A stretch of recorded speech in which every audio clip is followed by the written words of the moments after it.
On this edition of Native Report, we learn about the history of the Mahkato Wacipi. We meet Ramona Kitto Stately, a talented moccasin maker. And we continue our 10th anniversary celebration by honoring the memory of Shakopee Mdewakanton Sioux Community Chairman, the late Stanley R. Crooks. We also learn something new about Indian country and hear from our elders on this Native Report. Production of Native Report is made possible by grants from the Shakopee Mdewakanton Sioux community and the Blandon Foundation.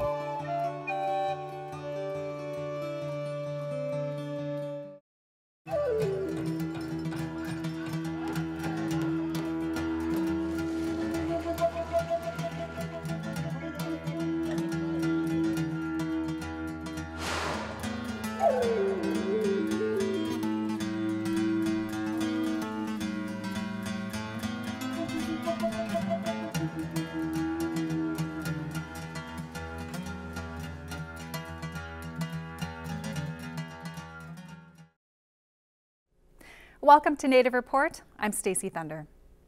The Mahkato Wacipi in Mankato, Minnesota is held every year in September, honoring the memory of the 38 Dakota men executed at the end of the 1862 Dakota-U.S. conflict. The Wacipi is also an event that fosters reconciliation and promotes positive relations to heal the wounds of the past.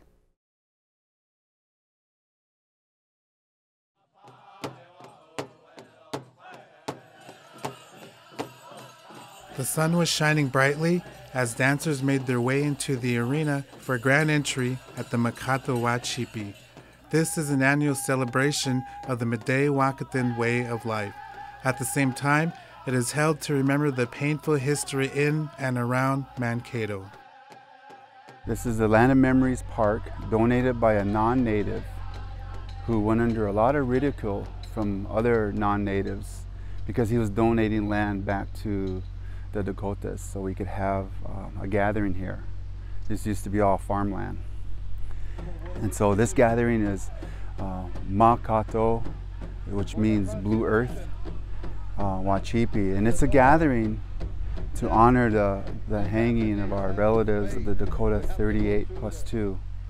And this is to commemorate that and to honor the ancestors of those men who were hung in downtown Mankato, Minnesota. We're not here to celebrate. We're asking people to educate themselves and take a little bit of that home.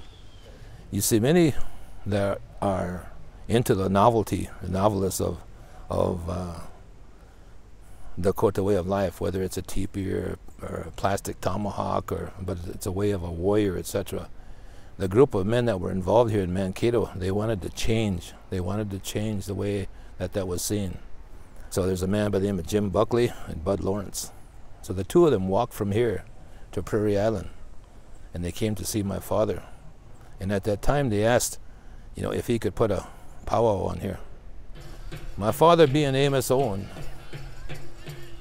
when he was asked that, he came here, and he asked many of his friends to come.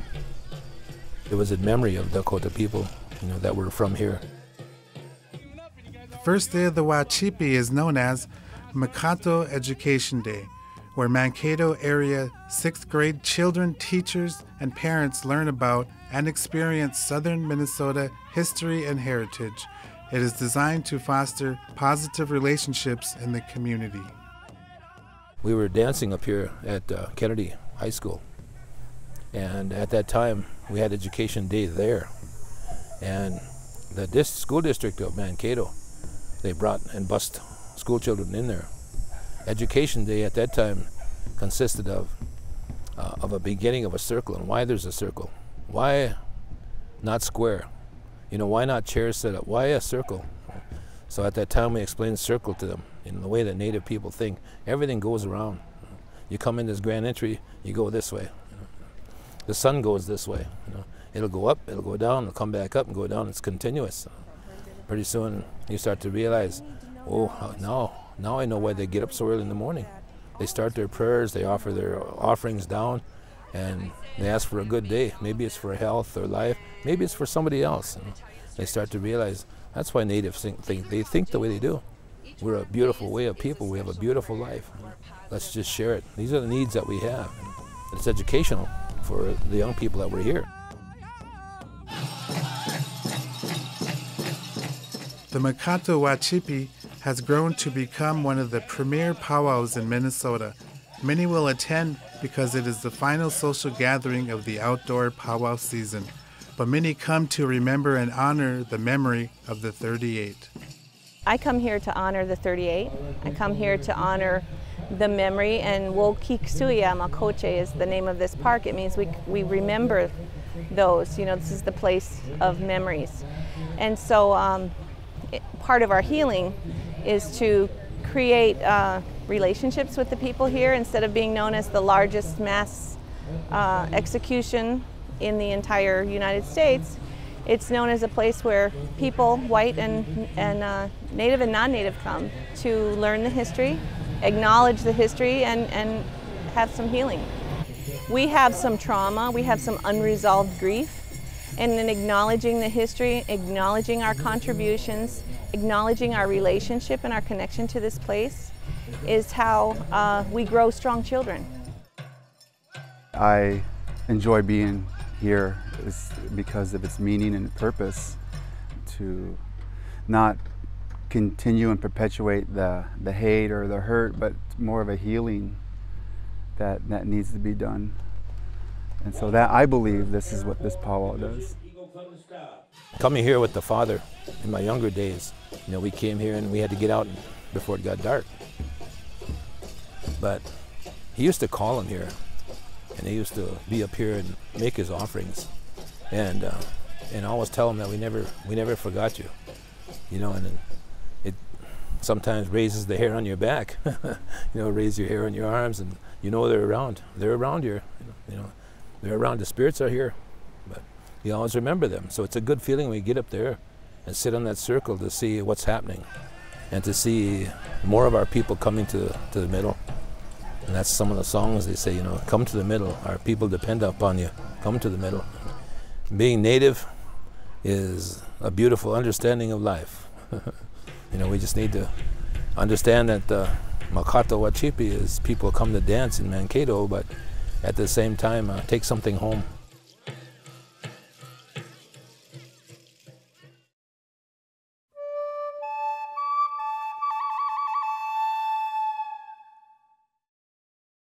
Did you know there are a number of books that almost every tribal attorney owns?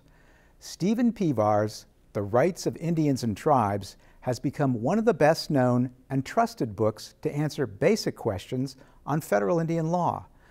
Another widely used book is American Indian Law in a Nutshell by Ninth Circuit Federal Judge William Canby.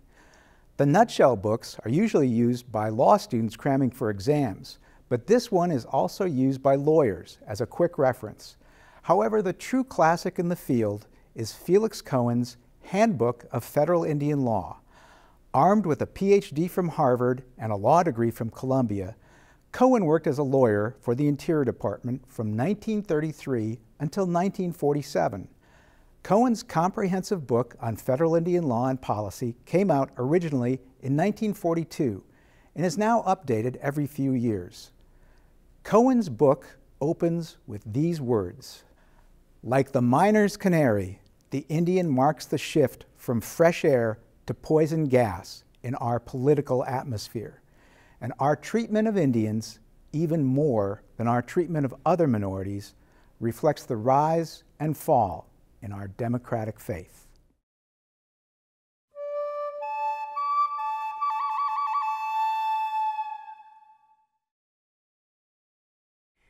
It takes patience and attention to detail when making a pair of beaded moccasins.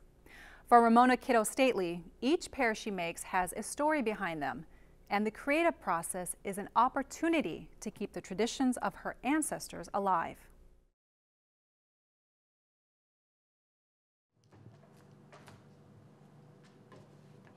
The quiet of Ramona Kitto Stately's dining room offers the ideal setting for her to work on a pair of moccasins. Traditionally, winter months are when such crafts were done long ago. Ever since I was a little girl, I was really intrigued with moccasins. I don't know why, but I would go and buy those little ones in the store, little baby moccasins, and I would put beads on them. and I would give them away. And so I've been making moccasins for a long time. It wasn't until I moved to Minnesota and I was really influenced by the plain style and true knowledge of the plains moccasins and the beadwork and kind of the philosophies around that I really started making moccasins. I think a long time before I make a design, and sometimes it's a dream. Sometimes the designs come from the basic philosophies about plains art, which is most of the time when we did our artwork was in the wintertime, when we were able to really sit down and stop and repair moccasins or make moccasins.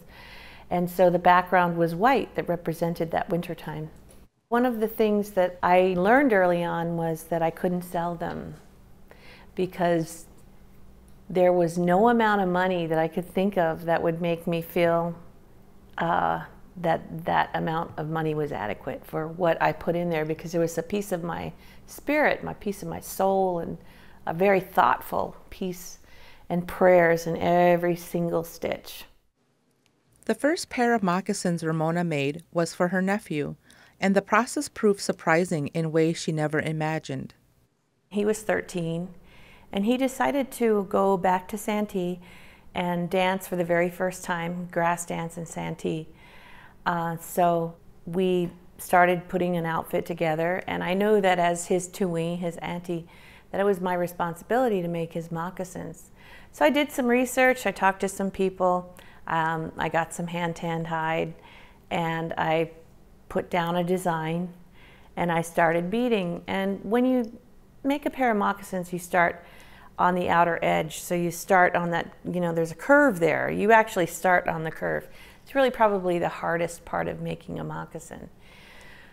So I started that curve, and after the second row, I called my dad and I said, I don't know how I know how to make these moccasins, but they're perfect.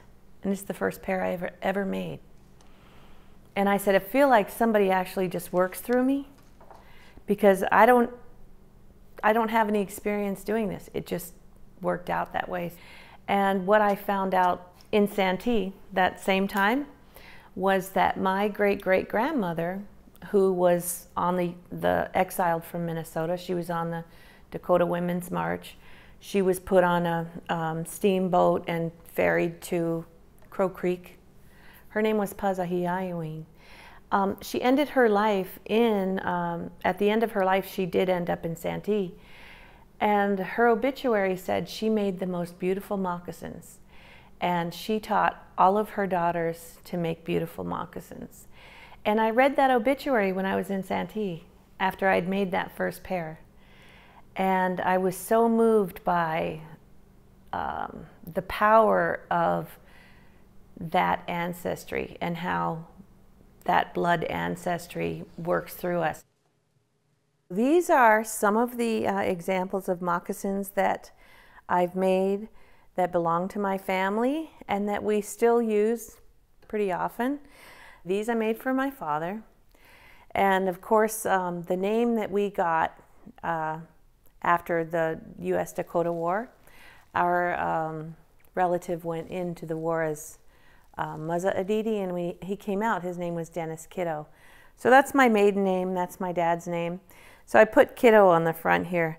But on these moccasins, it represents this emblem that he made, a design that he made that represents our family.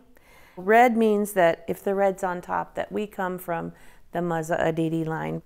It's a unique design, but it's a dream that my father had to help us understand our history, to understand that Santee is a place of exile and that our traditional homeland is the Minnesota River Valley. And so I made these with him in mind. And these are my daughter Jillian's moccasins, and they're really more contemporary design from today. They're more glamorous and glitzy. So these are just some examples of some of the work I do. Ramona also does other beadwork, and around her home are items that have special meaning.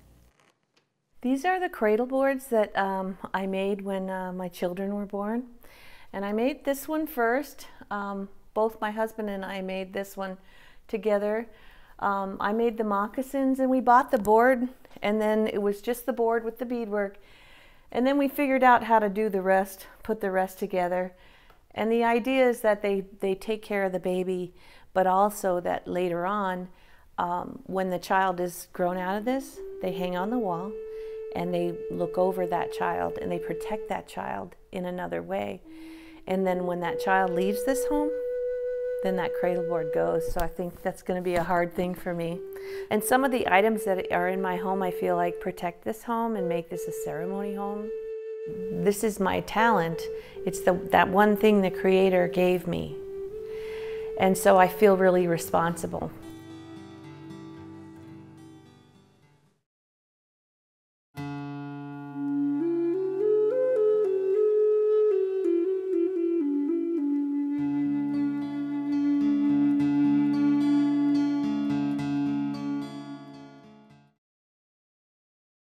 Uju and Nawe Maganidug.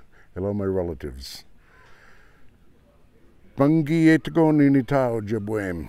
Hidash Nengaga Gwejatun Ji Ojibwe Moyan. I only know a little bit of Ojibwe, but I'll try speaking Ojibwe.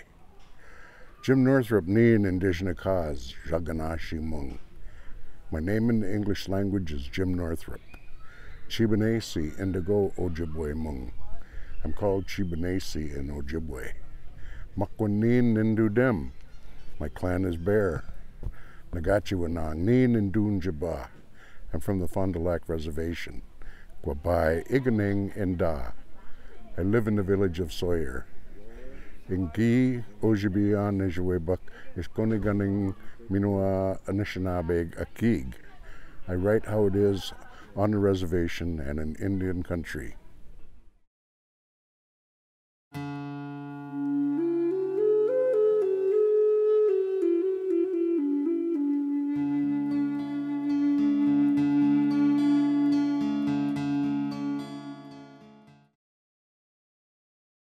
In celebration of our 10th season, we revisit the places we have been and the people we have met along our journey. I had the honor to interview Stanley R. Crooks, chairman of the Shakopee Mdewakanton Sioux community. Chairman Crooks, who led the SMSC for 20 years with a strong commitment to sovereignty, passed away in August 2012.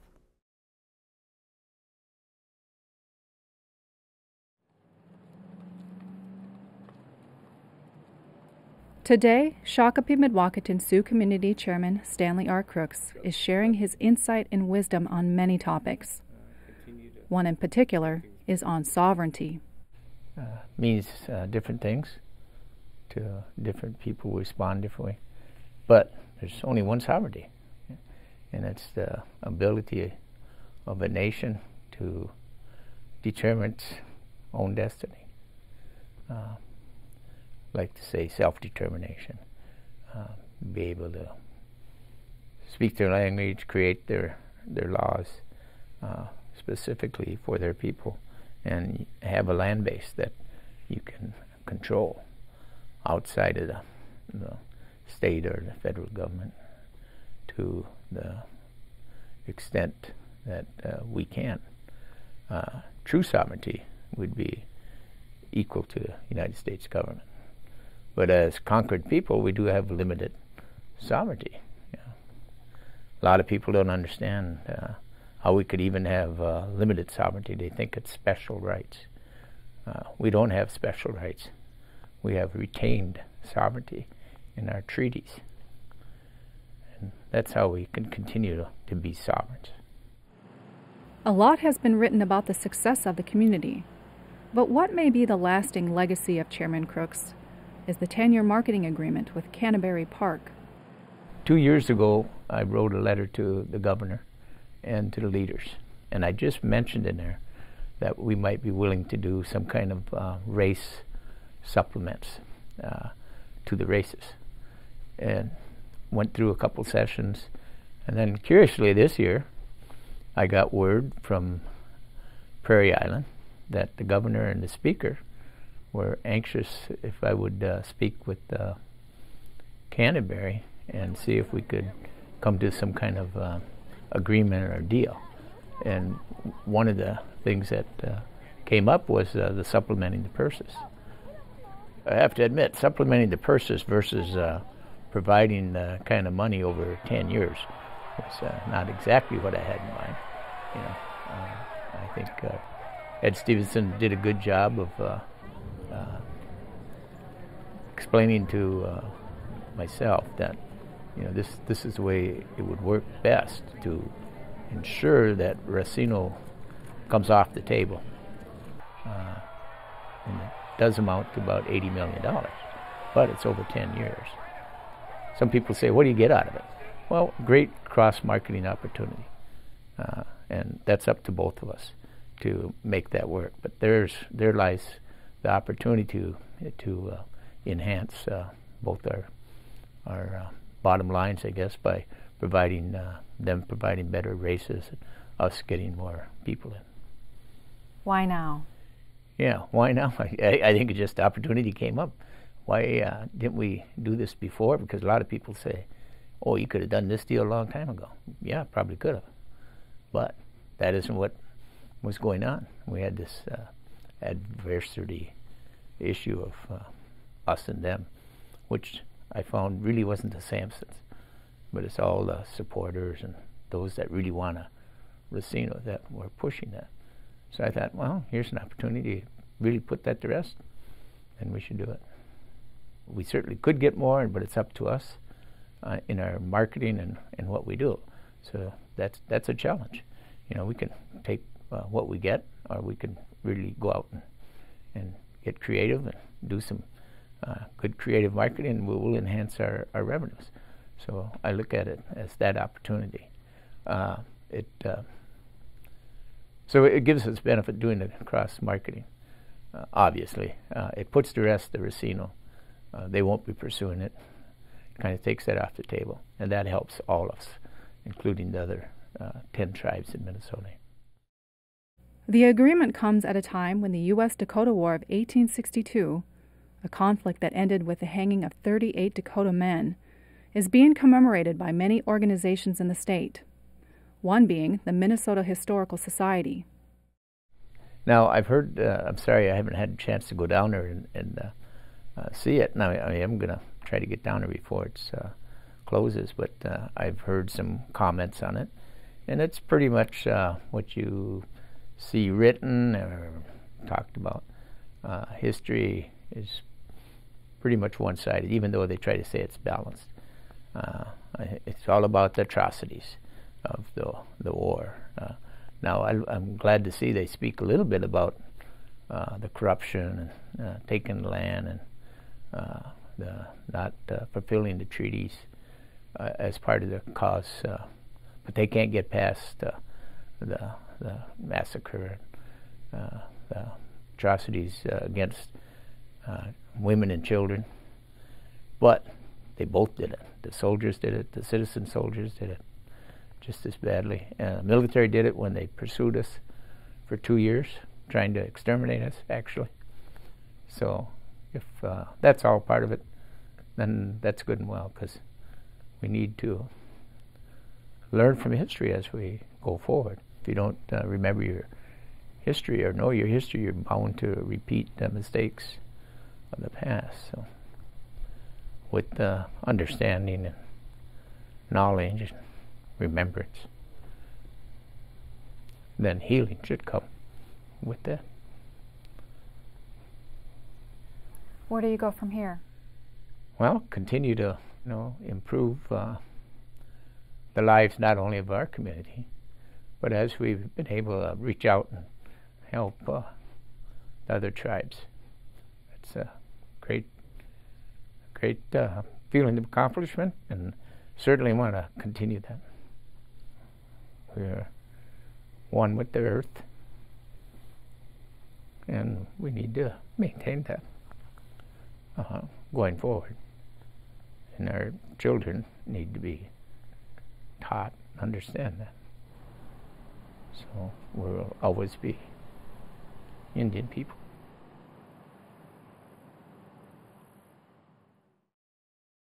For more information about Native Report or the stories we've covered, find us at nativereport.org, Facebook, and Twitter. Thank you for spending time with us here on Native Report. I'm Stacy Thunder. We'll see you again.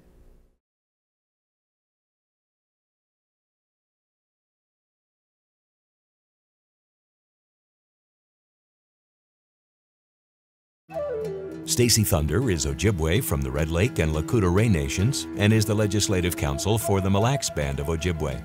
Professor Tad Johnson is the Director of the Master of Tribal Administration and Governance program at the University of Minnesota Duluth and is an enrolled member of the Boys Fort Band of Chippewa.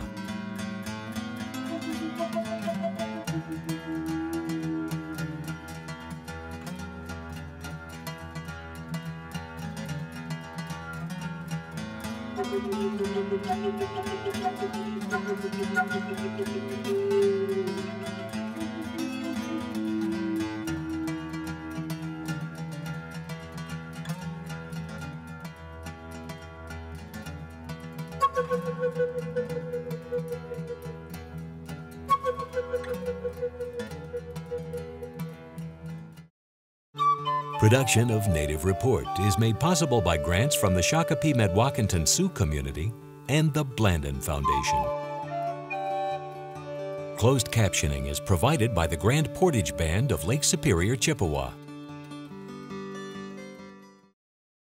Partial funding for this episode of Native Report is provided by the citizens of Minnesota through the Minnesota Arts and Cultural Heritage Fund.